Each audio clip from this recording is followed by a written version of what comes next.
Welcome back to New Hampshire Today, News Radio 610 96.7. Jack Heath. I also want to thank all of you who are enjoying my latest book, Chain of Souls, now out, the second in the series, Salem 6, Rebecca's Rising, Chain of Souls. Thanks for your feedback, and we continue to talk about that. But in a series of author interviews, because a lot of you love to read, and today reading is easier and more convenient than ever with the handheld stuff. If you're a Kindle user or Nook, you can check out this stuff. But right now, we're going to welcome in an author to the show, and he is Ken Potty, and he is out of Connecticut, but a great New Hampshire connection with your book and books, the book Mountains of Fire. Ken, thanks for being with us. Thank you. I appreciate it. Tell us about Mountains of Fire and in New Hampshire, because there's a great story behind the story here. Yeah, my dad. The first part of the Mountains of Fire is there's a part one to the book. It's called Codename Series. That's book one in the series, and it's based loosely on the fact that my dad was behind enemy lines during France at 16 years old, delivering radios for the Free French and the Maquis partisans for a patent's fake invasion of Pas-de-Calais, so the D-Day invasion would go off without a hitch. And it did. It kept 30 German divisions in Pas-de-Calais. And that whole story is based around the fact that my dad was a brilliant radio guy, and he was born in Worcester, Mass., grew up in Putnam, Connecticut. When I wrote the book, he didn't want me to name names or name places because he told me if I'm still here, they're still here. So I tried to find a point or a place that reminded me of where he grew up, and basically New Hampshire, because I went to school in Vermont and a New England boy here, that kind of thing. Mountains of Fire, and what's the mood of the book, Ken, in terms of, is it reflection? Is it more the personal story of your dad? Is there action in there? Is it life looking back? What's sort of the telescope in terms of the book? Actually, if I go back one and talk about the first book, it leads right into Mountains of Fire. But initially, my dad didn't even tell my mom until 99 to 2000. So they were married 50 years before he Wow. told her that he was behind enemy lines. And he told us that same night. And he was a great guy, fourth-degree Knight of Columbus. He helped all the Catholic schools by providing his own money and his own time. And I said that New Year's Eve, I said, Dad, why don't you just retire, take all your money and go? And he started to cry. And my dad's an old, tough Navy guy, and I'm looking at him like, what's going on here? And he told us a story, and a 10-year-old Jewish girl had died in his arms when they landed in France. And so that affected his entire life.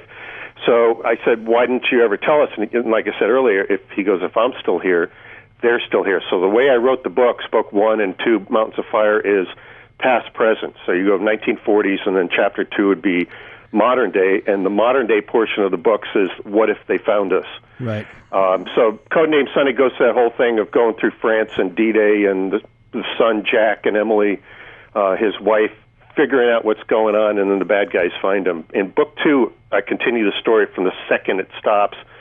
But it revolves more around Mountains of Fire, revolves around some of the true stories that are based on fact of downed pilots and political dissidents and Jewish families that escaped from France into Spain through the Mountains of Fire, to the Pyrenees Mountains, and that's why they're called, from the goddess Pyrenees.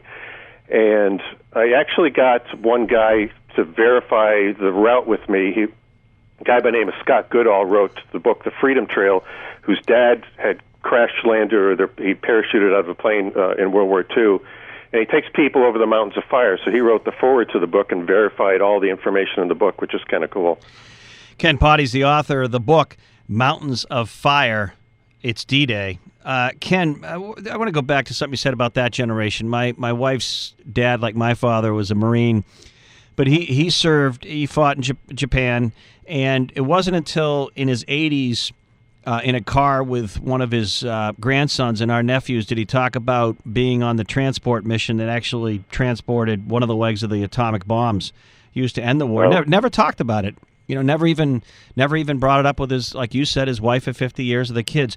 Why was your dad and that generation, more reticent, or they buried it within themselves? Obviously, they dealt with the same thing that all veterans deal with, after serving, the stuff they see, God only knows. But why the burying it, not being more open about it during their lives?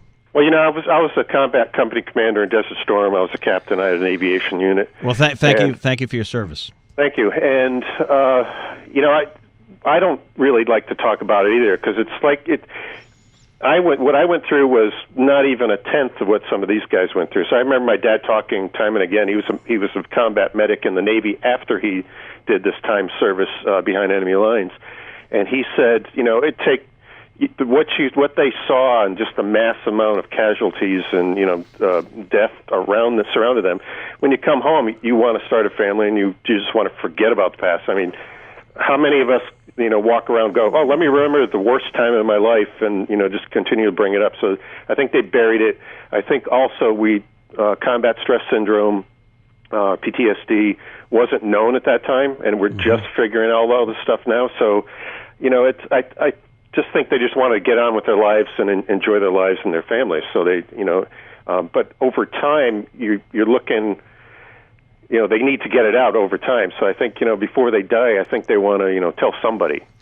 Well, it must have been somewhat cathartic for you to write about your dad and family, as well as maybe your own experiences having served. It must have been somewhat of a healing process for you. Yeah, actually it was. And it was kind of it was a very cool thing, because I would sit down with my dad and usually take a little more bourbon to get him to talk about some of his stories. But once we got that initial story out, and I think he talked to me because I was in a similar situation with being an Army combat veteran, that kind of thing.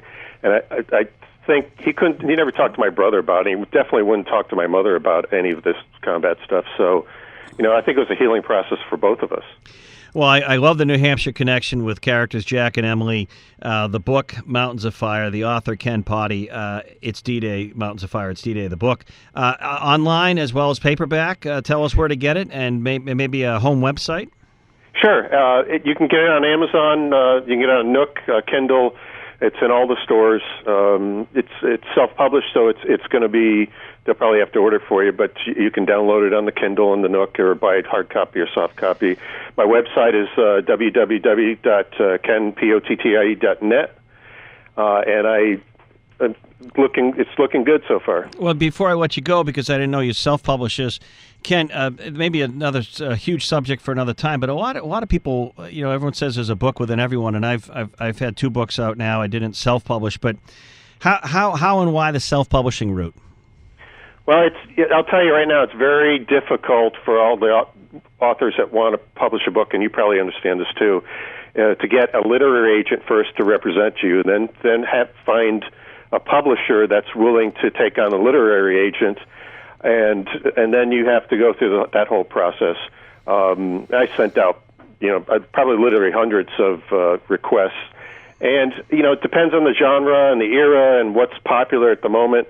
The good thing about self-publishing is I control the marketing. I get the royalties. And, for example, if you have a book that's not selling, the publisher goes, okay, we're done. We're not going to put out any more books. So you have a little more control when you self-publish. And a lot of the publishing companies are starting to take on that little piece, it's another part of the market they can absorb. All right. Thank you very much. Good luck to you. Appreciate it, Ken. Thank you. All right. Back in a few. Bye.